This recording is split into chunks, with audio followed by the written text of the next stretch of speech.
നമസ്കാരം, ഞാൻ doctor A Princy Khadeeja Fathima, doctor Basil's homeo hospital, Pandikkad.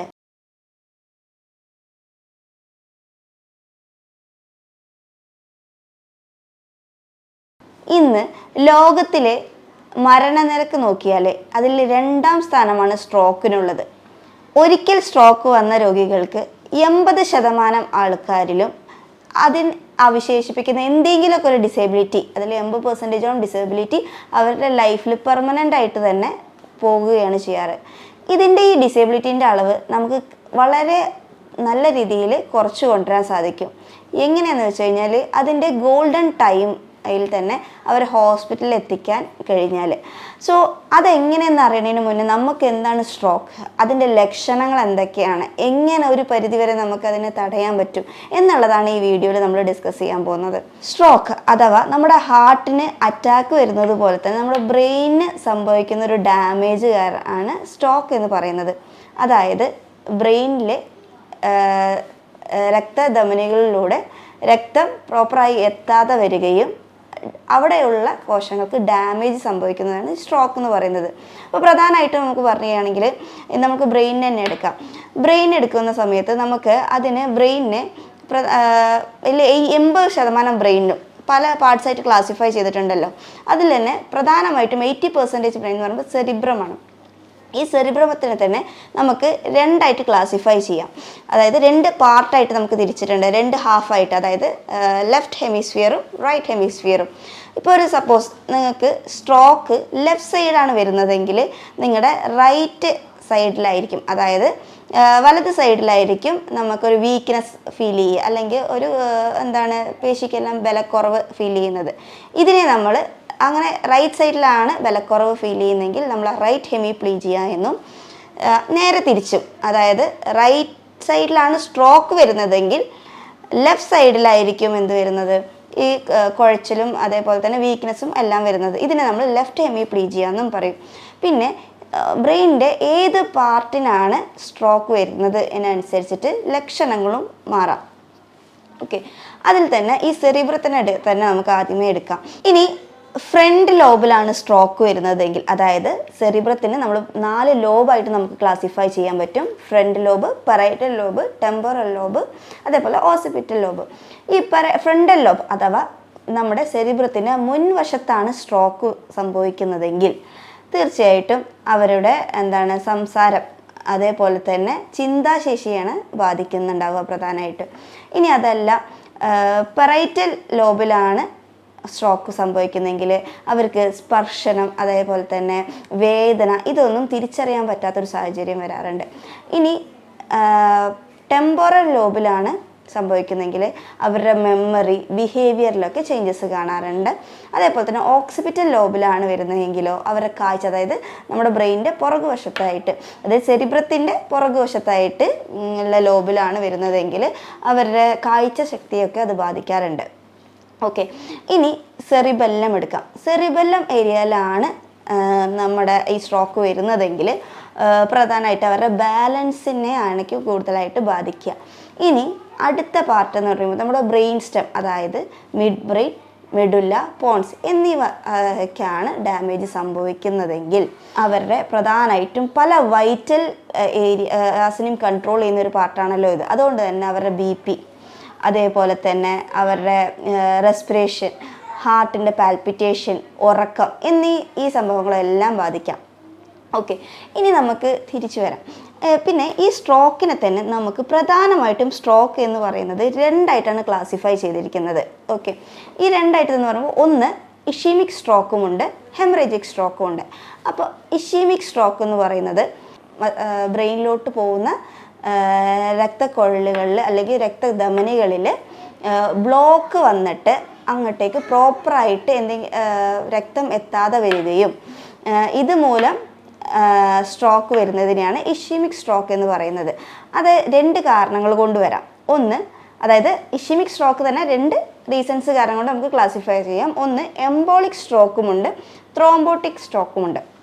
ത്രോംബോളിക് stroke എന്ന് പറയുന്നത് നമ്മുടെ ബ്രെയിനിൽ തന്നെ പല ഇതും അടിഞ്ഞു ചേർന്ന് അല്ലെങ്കിൽ എന്തെങ്കിലും ഒരു കാരണവശാൽ ബ്ലോക്ക് സംഭവിച്ചിട്ട് അവിടെ രക്തപ്രവാഹം പ്രോപ്പറായി നടക്കാതെ വരികയും സ്ട്രോക്ക് വരികയും ചെയ്യുകയാണെങ്കിൽ ത്രോംബോളിക് സ്ട്രോക്ക്. എംബോളിക് സ്ട്രോക്ക് എന്ന് പറയുന്നത് മറ്റേതെങ്കിലും ഭാഗത്ത് ഉണ്ടാകുന്ന ബ്ലോക്ക് അവിടെ നിന്ന് വേർപെട്ട് അത് തലച്ചോറിൽ പോയി ഒരു ക്ലോട്ട് ഫോം ചെയ്ത് അവിടെ ഒരു ബ്ലോക്ക് അല്ലെങ്കിൽ ഒരു ബ്ലോക്ക് സൃഷ്ടിച്ച് അവിടുത്തെ രക്തപ്രവാഹം തടസ്സപ്പെടുത്തിയിട്ട് അങ്ങനെ വരുന്നതാണെങ്കിൽ എംബോളിക് സ്ട്രോക്ക് എന്ന് പറയും. ഇത് രണ്ടും ഇഷീമിക് സ്ട്രോക്കിൻ്റെ കാറ്റഗറിയിലാണ് വരുന്നത്. ഇനി ഹെമറേജിക് സ്ട്രോക്ക്. ഹെമറേജിക് സ്ട്രോക്ക് എന്ന് പറയുമ്പോൾ ഹെമറേജിക് അതായത് രക്തം ഓവറായിട്ട് ബ്ലീഡിങ് വരുന്നിട്ട് ഉണ്ടാവുന്നത് അല്ലേ. അപ്പോൾ ബ്ലീഡിങ് വരിക എന്ന് പറയുമ്പോൾ അവിടുത്തെ രക്തക്കുഴലുകളുടെ ഭിത്തികൾ പൊട്ടിയിട്ട് അവിടെ എക്സസീവ് ബ്ലീഡിങ് ഉണ്ടായിട്ട് അങ്ങനെയും വരാം. ഇത് 2 കാരണങ്ങൾ കൊണ്ട് വരാം. അതൊന്നെന്ന് പറഞ്ഞാൽ ഹൈ ബി പി ഉള്ള ആൾക്കാർക്ക് ഈ ഒരു കേസ് കണ്ടുവരാറുണ്ട്. പെട്ടെന്ന് ഹൈ ബി പി അടിച്ച് കയറിയിട്ട് അങ്ങനെ ഹെമറേജിക് സ്ട്രോക്ക് വരാറുണ്ട്. ഇനി അതല്ലെങ്കിൽ അന്യൂറിസം, അതായത് രക്തക്കുഴലുകളുടെ ഭിത്തികളിൽ ഒരു കുമിളകൾ പോലെ പ്രൊജക്റ്റ് ചെയ്ത് വരികയും ആ കുമികൾ റപ്ചറായിട്ട് അങ്ങനെ ക്ലോട്ട് മീൻസ് റപ്ചറായിട്ട് അങ്ങനെ ഹെമറേജിക് സ്ട്രോക്ക് സംഭവിക്കാം. ഇതാണ് പ്രധാനമായിട്ട് 2 കാറ്റഗറീസിൽ പറയുന്നത്. ഇതിൽ നമ്മൾ പ്രധാനമായിട്ട് ഇനി നോക്കാൻ പോകുന്നത് സ്ട്രോക്കിൻ്റെ വാർണിംഗ് സൈൻസ് എന്തൊക്കെയാണെന്ന്. തീർച്ചയായിട്ടും നിങ്ങൾ അറിഞ്ഞിരിക്കേണ്ടത് ഈ ലക്ഷണങ്ങൾ തന്നെയാണ്. കാരണം അപ്പോൾ മാത്രമേ നമുക്ക് ഈ പറഞ്ഞ ഈ ഗോൾഡൻ ടൈമിനുള്ളിൽ തന്നെ നമുക്കൊരു പേഷ്യൻറ്റിനെ കറക്റ്റായിട്ട് ഹോസ്പിറ്റലിൽ എത്തിക്കാൻ പറ്റുകയും അവരുടെ ഡിസേബിലിറ്റീസ് എല്ലാം കുറച്ച് കൊണ്ടുവരാനും സാധിക്കുള്ളൂ. ഓക്കെ, അപ്പോൾ അതുകൊണ്ട് തന്നെ ഇതിൻ്റെ വാർണിംഗ് സൈൻസ് നമുക്കൊരു കോഡ് രൂപേണ തന്നെ പഠിക്കാം. B fast. ഓക്കെ, അതിൽ ബി എന്ന് പറയുന്നത് ബാലൻസ്, അതായത് നോർമലി യാതൊരുവിധ കുഴപ്പവും ഇല്ലാത്ത ഒരാൾക്ക് പെട്ടെന്ന് അവരുടെ ബാലൻസ് തെറ്റുകയാണ്.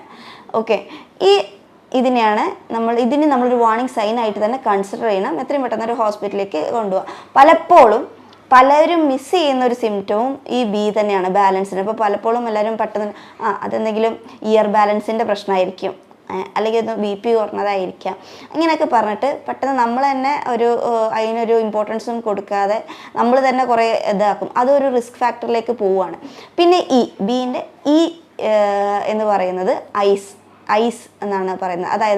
അതായത് ഇപ്പോൾ കുറേ തിമിരമുള്ള ഒരാൾക്ക് മങ്ങലുണ്ടാവുക എന്നുള്ളതല്ല അവിടെ ഇമ്പോർട്ടൻസ്, അല്ലെങ്കിൽ കാഴ്ചയ്ക്ക് പ്രോപ്പറായിട്ട് കാഴ്ച ഇല്ലാത്ത ഒരാൾക്കുള്ള പ്രശ്നമല്ല. അതുവരെ യാതൊരു കുഴപ്പവും ഇല്ലാത്ത ആൾക്ക് പെട്ടെന്ന് കണ്ണ് മങ്ങുക, അല്ലെങ്കിൽ ഒന്നിനെ 2ആയിട്ട് കാണുക, അതല്ലെങ്കിൽ ഒരു സൈഡ് മാത്രം കാണാൻ പറ്റും, മറ്റേ സൈഡ് പെട്ടെന്ന് കാഴ്ച ഇരുട്ട് മറിഞ്ഞ പോലെ ആവുക, ഇങ്ങനത്തെ ഒക്കെ ലക്ഷണങ്ങൾ കാണിക്കുമ്പോൾ അതൊരു വാർണിംഗ് സൈനായിട്ട് തന്നെ കൺസിഡർ ചെയ്യണം. പിന്നെ അടുത്തതാണ് face. F four face. Face എന്ന് പറയുമ്പോൾ പെട്ടെന്ന് ഒരു വശത്ത് മുഖം കോണി പോവുക, അല്ലെങ്കിൽ ഏതെങ്കിലും ഒരു സൈഡിലേക്ക് മുഖം കോണി പോവുക, അവരുടെ മുഖത്തിൽ സ്ട്രക്ചർ മാറിപ്പോവുക, ഇത്തരത്തിലുണ്ടാകുമ്പോഴും നമ്മൾ അതൊരു വാർണിംഗ് സൈനായിട്ട് തന്നെ നമ്മൾ കൺസിഡർ ചെയ്യേണ്ടതാണ്. അടുത്തതാണ് എ എന്ന് പറയുന്നത് ഒന്നുമല്ല, നമ്മുടെ ആംസിൽ അല്ലെങ്കിൽ നമ്മുടെ കൈകാലുകളിലൊക്കെ ഒരു വീക്ക്നെസ് അല്ലെങ്കിൽ തളർച്ച തോന്നുക. ഓക്കെ, ഇതും സ്ട്രോക്കിൻ്റെ ലക്ഷണം തന്നെയാണ്. പിന്നെ എസ് എന്ന് പറയുമ്പോഴത്തേനും നോർമലി ഒരു കുഴപ്പമില്ലാത്ത ഒരാൾക്ക് ചെറുതായിട്ട് നാക്ക് കുഴയുക, അല്ലെങ്കിൽ സ്പീച്ചിൽ ഒരു പ്രോപ്പറായിട്ട് സംസാരിക്കാൻ പറ്റാതെ അവർ പറയുന്നത് നമുക്ക് മനസ്സിലാവാൻ പറ്റാത്തൊരവസ്ഥ, ഇങ്ങനെയൊക്കെ വരികയാണെങ്കിൽ തീർച്ചയായിട്ടും എത്രയും പെട്ടെന്ന് തന്നെ ഹോസ്പിറ്റലിൽ എത്തിക്കുക. അത് തന്നെയാണ് ടിയും പറയുന്നത്, ടൈം. അതായത് ടൈം പ്ലേസ് ഇമ്പോർട്ടൻറ്റ് റോൾ, അതായത് അത്രയും ഒരു ഇമ്പോർട്ടൻറ്റ് റോളാണ് കൃത്യസമയത്ത് സ്ട്രോക്ക് വന്ന രോഗികളെ ഹോസ്പിറ്റലിലേക്ക് എത്തിക്കുക എന്നുള്ളത്. തീർച്ചയായിട്ടും അപ്പോൾ ശ്രദ്ധിക്കേണ്ട കാര്യം എന്താണെന്ന് വെച്ചാൽ അതായത് ഒരു സ്ട്രോക്ക് സെൻറ്ററിലേക്ക്, അതായത് വലിയൊരു ഹോസ്പിറ്റലിലേക്ക് തന്നെ എത്രയും പെട്ടെന്ന് രോഗിയെ എത്തിക്കാൻ ശ്രമിക്കുക. അതായത് ആ ഹോസ്പിറ്റലിൽ CT MRI സ്കാൻ പോലുള്ള എല്ലാ സംവിധാനങ്ങളും ഉള്ള ഹോസ്പിറ്റലിലേക്ക് തന്നെ എത്തിക്കുക. കാരണം ചെറിയ ഹോസ്പിറ്റലുകളിലേക്ക് പോകുന്ന സമയത്ത് അത്രയും ടൈം നമുക്ക് നഷ്ടപ്പെടുകയാണ്. കാരണം ഇത് നമ്മൾ നോർമലി ഒരു ആദ്യത്തെ 4 hours എത്തിക്കഴിഞ്ഞാൽ IV ത്രോംബോലൈസിസ് കൊടുത്തുകൊണ്ട് തന്നെ നമുക്ക് ഈ ക്ലോട്ടിനെ അലിയിച്ച് കളയാനുള്ള ഇഞ്ചെക്ഷൻസും കാര്യങ്ങളൊക്കെ നമുക്ക് ചെയ്യാൻ പറ്റും. പക്ഷേ ഇതൊരു 4.5 മണിക്കൂറിന് ശേഷമായി കൂടിപ്പോയാൽ നമുക്കിത് ചെയ്യാൻ പറ്റാത്തൊരു സാഹചര്യം വരും. ഇനി ഇത് കഴിഞ്ഞാൽ, അതായത് ഒരു 6 hours to ഒരു അത്യാവശ്യം വലിയ ധമനികളിലാണ് ബ്ലോക്ക് സംഭവിച്ചിട്ടുണ്ടെങ്കിൽ അങ്ങനെയാവുമ്പോൾ നമ്മൾ എന്ത് ചെയ്യുമെന്ന് വെച്ച് കഴിഞ്ഞാൽ പ്രധാനമായിട്ട് മെക്കാനിക്കൽ ത്രോംബോലൈസിസ് ആയിരിക്കും കൂടുതൽ ചെയ്യുന്നത്. അങ്ങനെ അതെന്ന് പറഞ്ഞാൽ ഒരു കത്തീറ്റർ നമ്മുടെ ഈ ധമനികളിലൂടെ കടത്തി വിട്ടിട്ട് അവിടെയുള്ള ക്ലോട്ടിനെ വലിച്ചെടുക്കുക.